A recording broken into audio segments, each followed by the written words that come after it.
श्री विष्णुवष्टोत्तरशतनाम स्तोत्रम्। नमाम्यहं ऋषिकेशं केशवं मधुसूदनं सूदनं सर्वदैत्यानां नारायणमनामयं जयन्तं विजयं कृष्णम्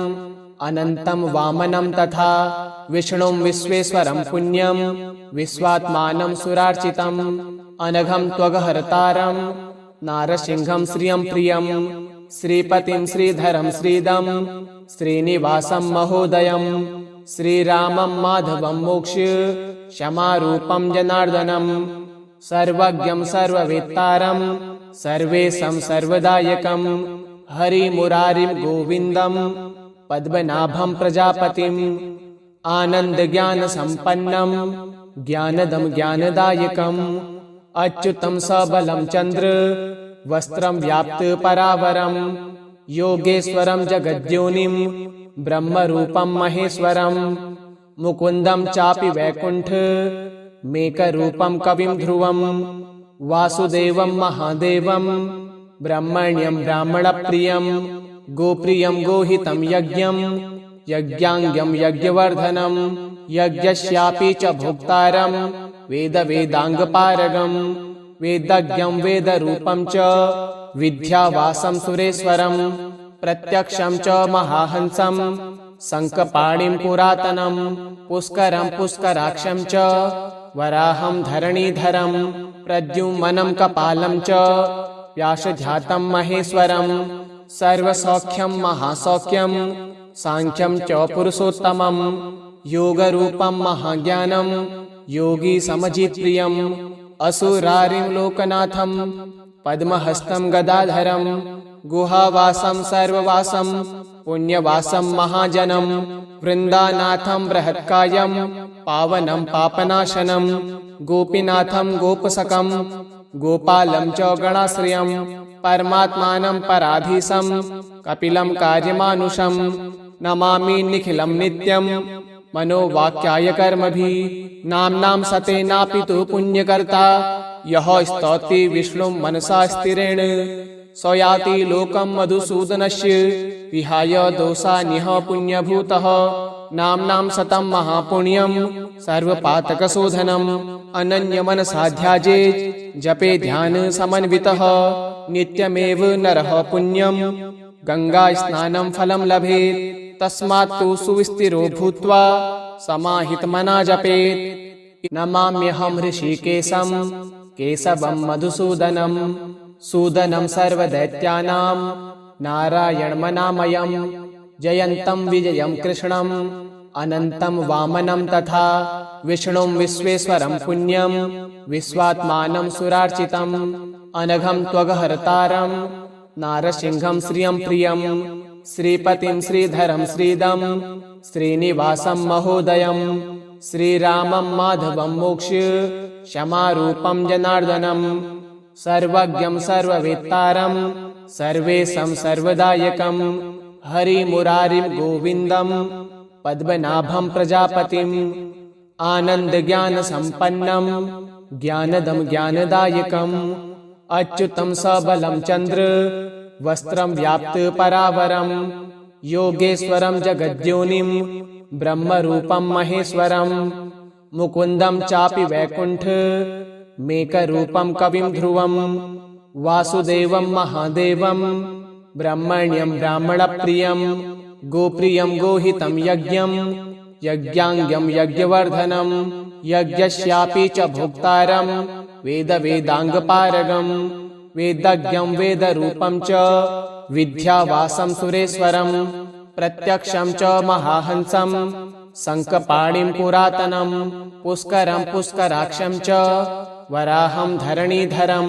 प्रद्युम्नं कपालं च व्यासजातं महेश्वरं सर्वसौख्यं महासौख्यं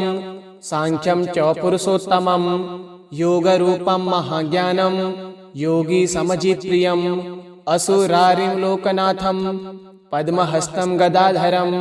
गुहावासं सर्ववासं पुण्यवासं महाजनं वृन्दानाथं बृहत्कायं पावनं पापनाशनं गोपीनाथं गोपसकं गोपालं च गणाश्रयं परमात्मानं पराधीशं कपिलं कार्यमानुषं नमामि निखिलं नित्यं मनोवाक्याय कर्मभिः। नाम्नां सतेनापि तु पुण्यकर्ता यः स्तौति विष्णुं मनसा स्थिरेण स याति लोकं मधुसूदनस्य विहाय दोषान्यः पुण्यभूतः। नाम्नां शतं महापुण्यं सर्वपातकशोधनम् अनन्यमनसा ध्यायेत् जपे ध्यान समन्वितः नित्यमेव नरः पुण्यं गङ्गास्नानं फलं लभेत्। तस्मात् तु सुस्थिरो भूत्वा समाहितमना जपेत्। नमाम्यहं ऋषिकेशं केशवं मधुसूदनं सूदनं सर्वदैत्यानां नारायणमनामयं जयन्तं विजयं कृष्णं अनन्तं वामनं तथा विष्णुं विश्वेश्वरं पुण्यं विश्वात्मानं सुरार्चितम् अनघं त्वगहर्तारं नारसिंहं श्रियं प्रियं श्रीपतिं श्रीधरं श्रीदं श्रीनिवासं महोदयं श्रीरामं माधवं मोक्ष क्षमारूपं जनार्दनं सर्वज्ञं सर्ववेत्तारं सर्वेशं सर्वदायकं हरिमुरारिं गोविन्दं पद्मनाभं प्रजापतिम् आनन्दज्ञानसम्पन्नं ज्ञानदं ज्ञानदायकम् अच्युतं सबलं चन्द्र वस्त्रं व्याप्त परावरं योगेश्वरं जगद्योनिं ब्रह्मरूपं महेश्वरं मुकुन्दं चापि वैकुण्ठ मेकरूपं कविं ध्रुवं वासुदेवं महादेवं ब्रह्मण्यं ब्राह्मणप्रियं गोप्रियं गोहितं यज्ञं यज्ञाङ्गं यज्ञवर्धनं यज्ञस्यापि च भोक्तारं वेदाङ्गपारगं वेदज्ञं वेदरूपं च विद्यावासं सुरेश्वरं प्रत्यक्षं च महाहंसं शङ्खपाणिं पुरातनं पुष्करं पुष्कराक्षं च वराहं धरणीधरं प्रद्युम्नं कपालं च व्यासध्यातं महेश्वरं सर्वसौख्यं महासौख्यं सांख्यं च पुरुषोत्तमं योगरूपं महाज्ञानं योगी समजित्प्रियं असुरारिं लोकनाथं पद्महस्तं गदाधरं गुहावासं सर्ववासं पुण्यवासं महाजनं वृन्दानाथं बृहत्कायं पावनं पापनाशनं गोपीनाथं गोपसकं गोपालं च गणाश्रयं परमात्मानं पराधीशं कपिलं कार्यमानुषं नमामि निखिलं नित्यं मनोवाक्याय कर्मभिः। नाम्नां सतेनापि तु पुण्यकर्ता यः स्तौति विष्णुं मनसा स्थिरेण स याति लोकं मधुसूदनस्य विहाय दोषान्यः पुण्यभूतः। नाम्नां शतं महापुण्यं सर्वपातकशोधनम् अनन्यमनसा ध्यायेत् जपे ध्यान समन्वितः नित्यमेव नरः पुण्यं गङ्गास्नानं फलं लभेत्। तस्मात् तु सुस्थिरो भूत्वा समाहितमना जपेत्। नमाम्यहं ऋषिकेशं केशवं मधुसूदनं सूदनं सर्वदैत्यानां नारायणमनामयं जयन्तं विजयं कृष्णं अनन्तं वामनं तथा विष्णुं विश्वेश्वरं पुण्यं विश्वात्मानं सुरार्चितम् अनघं त्वगहर्तारं नारसिंहं श्रियं प्रियं श्रीपतिं श्रीधरं श्रीदं श्रीनिवासं महोदयं श्रीरामं माधवं मोक्ष क्षमारूपं जनार्दनं सर्वज्ञं सर्ववेत्तारं सर्वेशं सर्वदायकं हरिमुरारिं गोविन्दं पद्मनाभं प्रजापतिम् आनन्दज्ञानसम्पन्नं ज्ञानदं ज्ञानदायकम् अच्युतं सबलं चन्द्र वस्त्रं व्याप्त परावरं योगेश्वरं जगद्योनिं ब्रह्मरूपं महेश्वरं मुकुन्दं चापि वैकुण्ठ मेकरूपं कविं ध्रुवं वासुदेवं महादेवं ब्रह्मण्यं ब्राह्मणप्रियं गोप्रियं गोहितं यज्ञं यज्ञाङ्गं यज्ञवर्धनं यज्ञस्यापि च भोक्तारं वेदाङ्गपारगं वेदज्ञं वेदरूपं च विद्यावासं सुरेश्वरं प्रत्यक्षं च महाहंसं शङ्खपाणिं पुरातनं पुष्करं पुष्कराक्षं च वराहं धरणीधरं प्रद्युम्नं कपालं च व्यासजातं महेश्वरं सर्वसौख्यं महासौख्यं सांख्यं च पुरुषोत्तमं योगरूपं महाज्ञानं योगी समजित्प्रियम् असुरारिं लोकनाथं पद्महस्तं गदाधरं गुहावासं सर्ववासं पुण्यवासं महाजनं वृन्दानाथं बृहत्कायं पावनं पापनाशनं गोपीनाथं गोपसकं गोपालं च गणाश्रयं परमात्मानं पराधीशं कपिलं कार्यमानुषं नमामि निखिलं नित्यं मनोवाक्याय कर्मभिः नाम्नां सतेनापि तु पुण्यकर्ता यः स्तौति विष्णुं मनसा स्थिरेण स याति लोकं मधुसूदनस्य विहाय दोषान्यः पुण्यभूतः नाम्नां सतं महापुण्यं सर्वपातकशोधनम् अनन्यमनसा ध्यायेत् जपे ध्यान समन्वितः नित्यमेव नरः पुण्यं गङ्गास्नानं फलं लभेत् तस्मात् तु सुस्थिरो भूत्वा समाहितमना जपेत् नमाम्यहं ऋषिकेशं केशवं मधुसूदनं सूदनं सर्वदैत्यानां नारायणमनामयं जयन्तं विजयं कृष्णं अनन्तं वामनं तथा विष्णुं विश्वेश्वरं पुण्यं विश्वात्मानं सुरार्चितम् अनघं त्वगहर्तारं नारसिंहं श्रियं प्रियं श्रीपतिं श्रीधरं श्रीदं श्रीनिवासं महोदयं श्रीरामं माधवं मोक्ष्य क्षमारूपं जनार्दनं सर्वज्ञं सर्ववेत्तारं सर्वेशं सर्वदायकं हरिमुरारिं गोविन्दं पद्मनाभं प्रजापतिम् आनन्दज्ञानसम्पन्नं ज्ञानदं ज्ञानदायकम् अच्युतं सबलं चन्द्र वस्त्रं व्याप्त परावरं योगेश्वरं जगद्योनिं ब्रह्मरूपं महेश्वरं मुकुन्दं चापि वैकुण्ठ मेकरूपं कविं ध्रुवं वासुदेवं महादेवं ब्रह्मण्यं ब्राह्मणप्रियं गोप्रियं गोहितं यज्ञं यज्ञाङ्गं यज्ञवर्धनं यज्ञस्यापि च भोक्तारं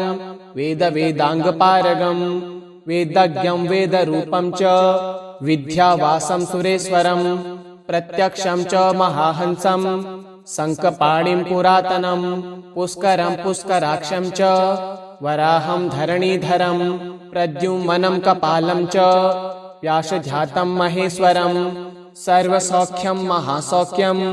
सांख्यं च पुरुषोत्तमं योगरूपं महाज्ञानं योगी समजित्प्रियम् असुरारिं लोकनाथं पद्महस्तं गदाधरं गुहावासं सर्ववासं पुण्यवासं महाजनं वृन्दानाथं बृहत्कायं पावनं पापनाशनं गोपीनाथं गोपसकं गोपालं च गणाश्रयं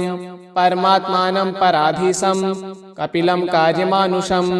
नमामि निखिलं नित्यं मनोवाक्याय कर्मभिः नाम्नां सतेनापि तु पुण्यकर्ता यः स्तौति विष्णुं मनसा स्थिरेण स याति लोकं मधुसूदनस्य विहाय दोषान्यः पुण्यभूतः नाम्नां सतं महापुण्यं सर्वपातकशोधनम् अनन्यमनसा ध्यायेत् जपे ध्यान समन्वितः नित्यमेव नरः पुण्यं गङ्गास्नानं फलं लभेत् तस्मात् तु सुस्थिरो भूत्वा समाहितमना जपेत् नमाम्यहं ऋषिकेशं केशवं मधुसूदनं सूदनं सर्वदैत्यानां नारायणमनामयं जयन्तं विजयं कृष्णं अनन्तं वामनं तथा विष्णुं विश्वेश्वरं पुण्यं विश्वात्मानं सुरार्चितम् अनघं त्वगहर्तारं नारसिंहं श्रियं प्रियं श्रीपतिं श्रीधरं श्रीदं श्रीनिवासं महोदयं श्रीरामं माधवं मोक्ष्य क्षमारूपं जनार्दनं सर्वज्ञं सर्ववेत्तारं सर्वेशं सर्वदायकं हरिमुरारिं गोविन्दं पद्मनाभं प्रजापतिम् आनन्दज्ञानसम्पन्नं ज्ञानदं ज्ञानदायकम् अच्युतं सबलं चन्द्र वस्त्रं व्याप्त परावरं योगेश्वरं जगद्योनिं ब्रह्मरूपं महेश्वरं मुकुन्दं चापि वैकुण्ठ मेकरूपं कविं ध्रुवं वासुदेवं महादेवं ब्रह्मण्यं ब्राह्मणप्रियं गोप्रियं गोहितं यज्ञं यज्ञाङ्गं यज्ञवर्धनं यज्ञस्यापि च भोक्तारं वेदाङ्गपारगं वेदज्ञं वेदरूपं च विद्यावासं सुरेश्वरं प्रत्यक्षं च महाहंसं शङ्खपाणिं पुरातनं पुष्करं पुष्कराक्षं च वराहं धरणीधरं प्रद्युम्नं कपालं च व्यासध्यातं महेश्वरं सर्वसौख्यं महासौख्यं सांख्यं च पुरुषोत्तमं योगरूपं महाज्ञानं योगी समजित्प्रियं असुरारिं लोकनाथं पद्महस्तं गदाधरं गुहावासं सर्ववासं पुण्यवासं महाजनं वृन्दानाथं बृहत्कायं पावनं पापनाशनं गोपीनाथं गोपसकं गोपालं च गणाश्रयं परमात्मानं पराधीशं कपिलं कार्यमानुषं नमामि निखिलं नित्यं मनोवाक्याय कर्मभिः नाम्नां सतेनापि तु पुण्यकर्ता यः स्तौति विष्णुं मनसा स्थिरेण स याति लोकं मधुसूदनस्य विहाय दोषान्यः पुण्यभूतः नाम्नां सतं महापुण्यं सर्वपातकशोधनम् अनन्यमनसा ध्यायेत् जपे ध्यान समन्वितः नित्यमेव नरः पुण्यं गङ्गास्नानं फलं लभेत् तस्मात् तु सुस्थिरो भूत्वा समाहितमना जपेत् नमाम्यहं ऋषिकेशं केशवं मधुसूदनं सूदनं सर्वदैत्यानां नारायणमनामयं जयन्तं विजयं कृष्णम् अनन्तं वामनं तथा विष्णुं विश्वेश्वरं पुण्यं विश्वात्मानं सुरार्चितम् अनघं त्वगहर्तारं नारसिंहं श्रियं प्रियं श्रीपतिं श्रीधरं श्रीदं श्रीनिवासं महोदयं श्रीरामं माधवं मोक्ष क्षमारूपं जनार्दनं सर्वज्ञं सर्ववेत्तारं सर्वेशं सर्वदायकं हरिमुरारिं गोविन्दं पद्मनाभं प्रजापतिम् आनन्दज्ञानसम्पन्नं ज्ञानदं ज्ञानदायकम् अच्युतं सबलं चन्द्र वस्त्रं व्याप्त परावरं योगेश्वरं जगद्योनिं ब्रह्मरूपं महेश्वरं मुकुन्दं चापि वैकुण्ठ मेकरूपं कविं ध्रुवं वासुदेवं महादेवं ब्रह्मण्यं ब्राह्मणप्रियं गोप्रियं गोहितं यज्ञं यज्ञाङ्गं यज्ञवर्धनं यज्ञस्यापि च भोक्तारं वेदाङ्गपारगं वेदज्ञं वेदरूपं च विद्यावासं सुरेश्वरं प्रत्यक्षं च महाहंसं शङ्खपाणिं पुरातनं पुष्करं पुष्कराक्षं च वराहं धरणीधरं प्रद्युम्नं कपालं च व्यासध्यातं महेश्वरं सर्वसौख्यं महासौख्यं सांख्यं च पुरुषोत्तमं योगरूपं महाज्ञानं योगी समजित्प्रियं असुरारिं लोकनाथं पद्महस्तं गदाधरं गुहावासं सर्ववासं पुण्यवासं महाजनं वृन्दानाथं बृहत्कायं पावनं पापनाशनं गोपीनाथं गोपसकं गोपालं च गणाश्रयं परमात्मानं पराधीशं कपिलं कार्यमानुषं नमामि निखिलं नित्यं मनोवाक्याय कर्मभिः नाम्नां सतेनापि तु पुण्यकर्ता यः स्तौति विष्णुं मनसा स्थिरेण स याति लोकं मधुसूदनस्य विहाय दोषान्यः पुण्यभूतः नाम्नां सतं महापुण्यं सर्वपातकशोधनम् अनन्यमनसा ध्यायेत् जपे ध्यान समन्वितः नित्यमेव नरः पुण्यं गङ्गास्नानं फलं लभेत् तस्मात् तु सुस्थिरो भूत्वा समाहितमना जपेत् नमाम्यहं ऋषिकेशं केशवं मधुसूदनं सूदनं सर्वदैत्यानां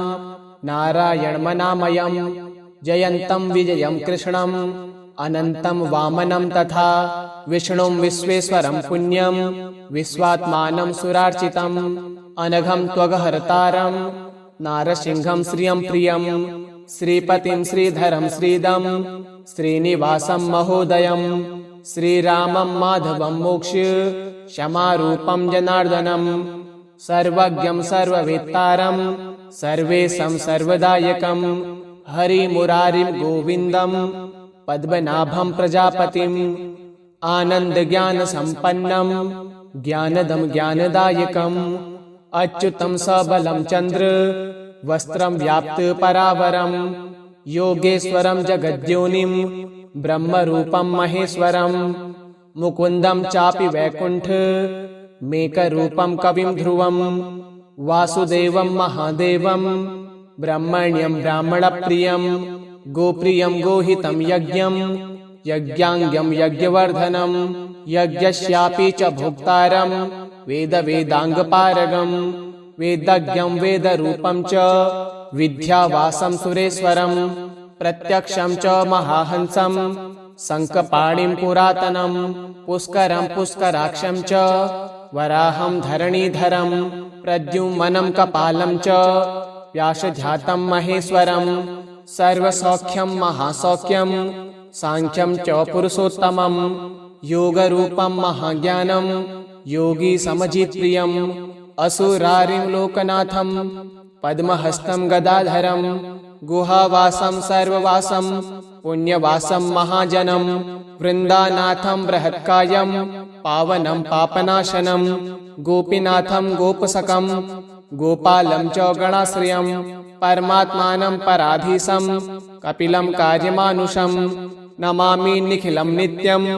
मनोवाक्याय कर्मभिः नाम्नां सतेनापि तु पुण्यकर्ता यः स्तौति विष्णुं मनसा स्थिरेण स याति लोकं मधुसूदनस्य विहाय दोषान्यः पुण्यभूतः नाम्नां शतं महापुण्यं सर्वपातकशोधनम् अनन्यमनसा ध्यायेत् जपे ध्यानसमन्वितः नित्यमेव नरः पुण्यं गङ्गास्नानं फलं लभेत् तस्मात् तु सुस्थिरो भूत्वा समाहितमना जपेत् नमाम्यहं ऋषिकेशं केशवं मधुसूदनं सूदनं सर्वदैत्यानां नारायणमनामयं जयन्तं विजयं कृष्णं अनन्तं वामनं तथा विष्णुं विश्वेश्वरं पुण्यं विश्वात्मानं सुरार्चितम् अनघं त्वगहर्तारं नारसिंहं श्रियं प्रियं श्रीपतिं श्रीधरं श्रीदं श्रीनिवासं महोदयं श्रीरामं माधवं मोक्ष्य क्षमारूपं जनार्दनं सर्वज्ञं सर्ववेत्तारं सर्वेशं सर्वदायकं हरिमुरारिं गोविन्दं पद्मनाभं प्रजापतिम् आनन्दज्ञानसम्पन्नं ज्ञानदं ज्ञानदायकम् अच्युतं सबलं चन्द्र वस्त्रं व्याप्त परावरं योगेश्वरं जगद्योनिं ब्रह्मरूपं महेश्वरं मुकुन्दं चापि वैकुण्ठ मेकरूपं कविं ध्रुवं वासुदेवं महादेवं ब्रह्मण्यं ब्राह्मणप्रियं गोप्रियं गोहितं यज्ञं यज्ञाङ्गं यज्ञवर्धनं यज्ञस्यापि च भोक्तारं वेदवेदाङ्गपारगं वेदज्ञं वेदरूपं च विद्यावासं सुरेश्वरं प्रत्यक्षं च महाहंसं शङ्खपाणिं पुरातनं पुष्करं पुष्कराक्षं च वराहं धरणीधरं प्रद्युम्नं कपालं च व्यासजातं महेश्वरं सर्वसौख्यं महासौख्यं सांख्यं च पुरुषोत्तमं योगरूपं महाज्ञानं